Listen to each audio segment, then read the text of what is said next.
You're listening to Skeptoid. I'm Brian Dunning from Skeptoid.com. More out-of-place artifacts.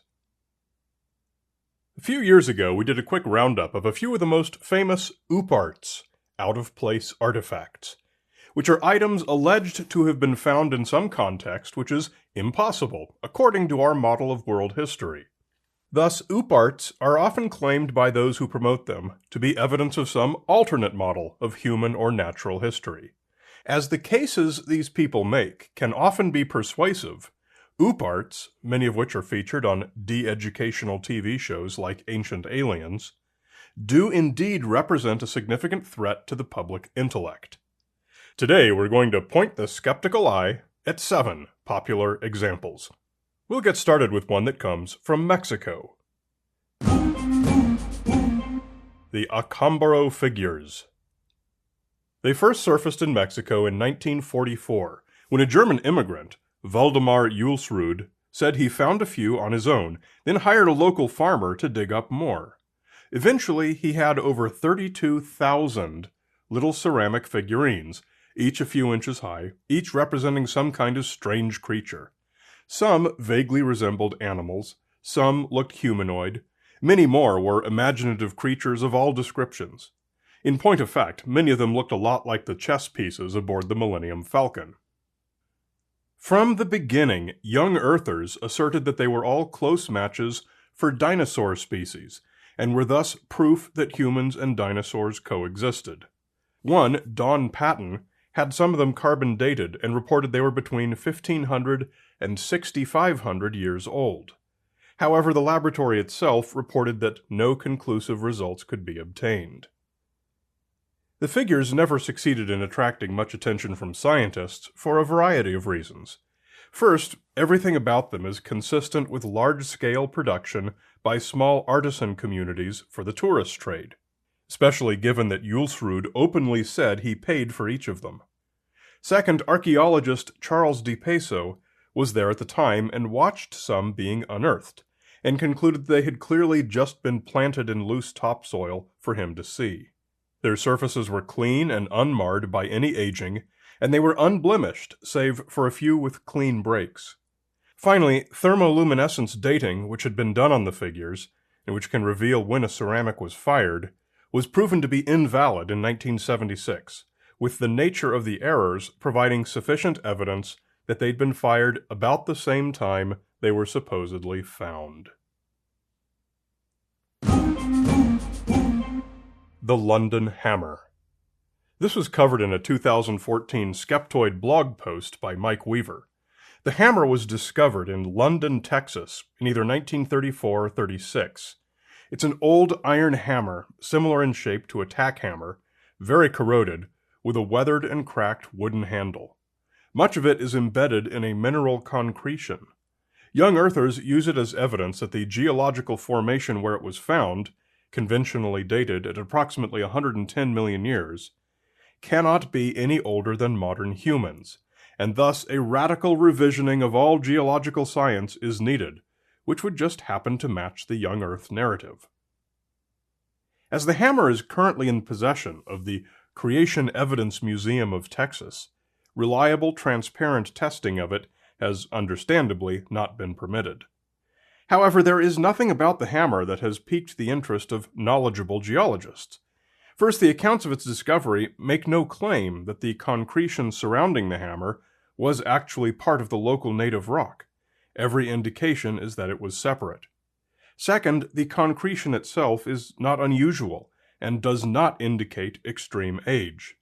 Dissolved sediment easily forms rock-hard nodules around objects, the famous Coso artifact spark plug being a familiar example of how this can happen in just a few decades. The Wolf's Egg Iron. From a coal mine in Austria came a strange, irregular lump of iron, half the size of your fist, said to have been found inside a piece of coal by a worker breaking up larger pieces in 1885. A perfectly plausible early interpretation was that it was meteoric in origin, which stood until a sample was analyzed in the 1960s and determined that the composition was not right. However, it does look a lot like some iron meteorites. One popularly nominated explanation is that it could easily have been a piece of ballast from the mining equipment used, which somehow got mixed in with the coal. I was unable to determine what was meant by ballast. I thought perhaps material loaded into a hopper as a counterweight, but found no such equipment. The fact is that it's unknown where this lump came from, how or if it actually did get mixed in with a load of coal. But it's also so unremarkable, with an unlimited number of possible explanations, that it doesn't really constitute a mystery.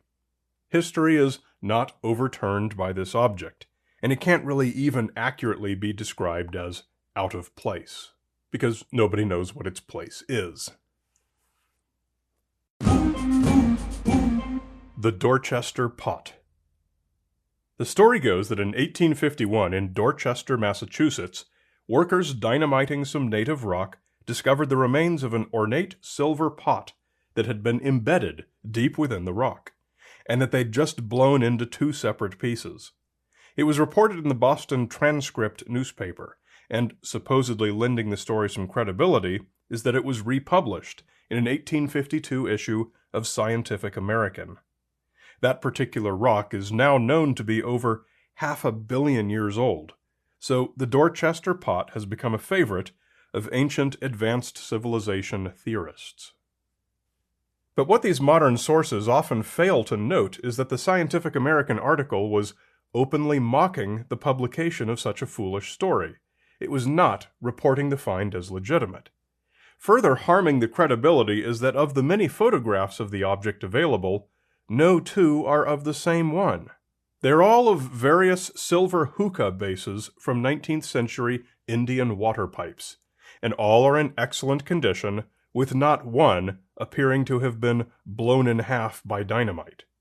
If anything interesting was found on that day in 1851, we don't know it, because all extant evidence is clearly misattributed. The Wedge of Ayud. At a construction site in Ayud, Romania, in 1974, digging was stopped when mastodon bones were unearthed by the excavator. As the bones were being collected from the hole, at the 11,000-year level, 11 meters below the surface, someone found an even stranger object buried with them. It was a metallic wedge, crisply machined and obviously artificial. Testing revealed it to be an aluminum alloy, and it was given to the National Museum of Transylvanian History as evidence of ancient alien visitation. However, the object is easily recognized by anyone who does excavation.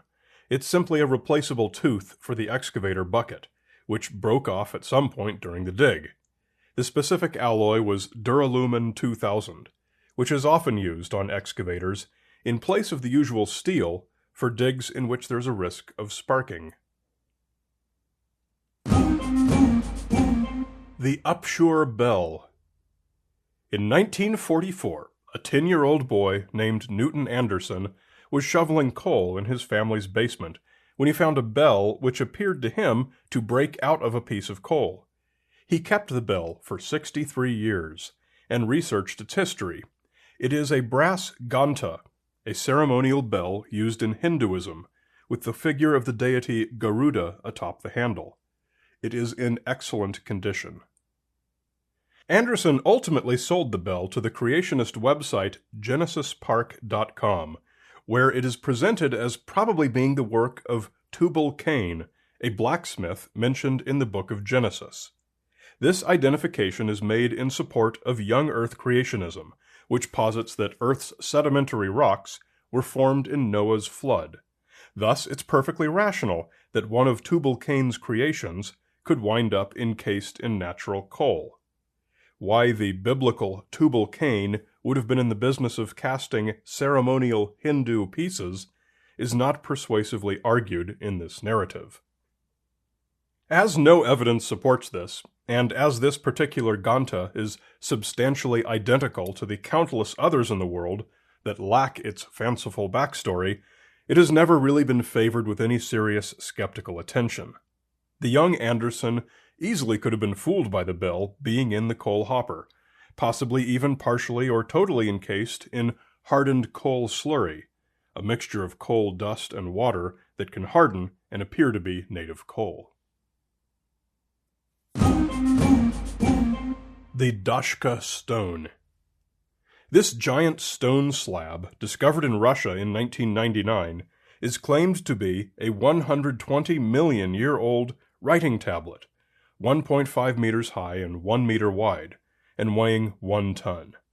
Physicist Alexander Chuvyshov asserts that it is a topographical map of the Ural Mountains, and believes that the pattern of inscriptions covering it, basically short lines running in 3 directions, are an early form of Chinese writing. He points to 2 thin layers of different type of rock on its front surface as proof that it was artificially manufactured to serve as a writing tablet. This is a case where simply contacting any geologist, as I did, quickly answers all the questions. The face of the Dashka Stone was probably a bedding plane between 2 layers of sedimentary rock, along which some movement may have occurred during a period of deformation in which the other cracks perpendicular to the face also formed. These cracks are textbook compression shear fractures, and their 3 directions indicate at least 3 deformation events. The layers of different rock at its surface are not the result of artisanal tablet construction, but are simply indicative that the shear zone developed within a sedimentary rock complex. Geologically, it's a really neat piece that tells a clear story, one which is absolutely typical. No archaeologists, linguists, geologists, or other scientists with relevant expertise accept Chuvyshov's claims for any number of reasons. This is symptomatic of so many of these OOPArt examples. The claims are usually made by people believing themselves to have superior expertise in a field in which they have no education or experience, often because it simply strokes their preferred worldview.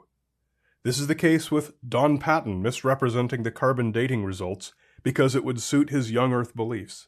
And it's the case with Professor Chuvyshov blocking out the geologists because their explanation clashes with his. Whenever you hear a story about an OOPArt that someone is claiming has overturned some branch of science or history, you'll almost always find a non-expert individual at the heart of the claim. And you'll almost always find that individual has some motivation. And whenever a motivated crackpot makes an implausible claim, you should always be skeptical.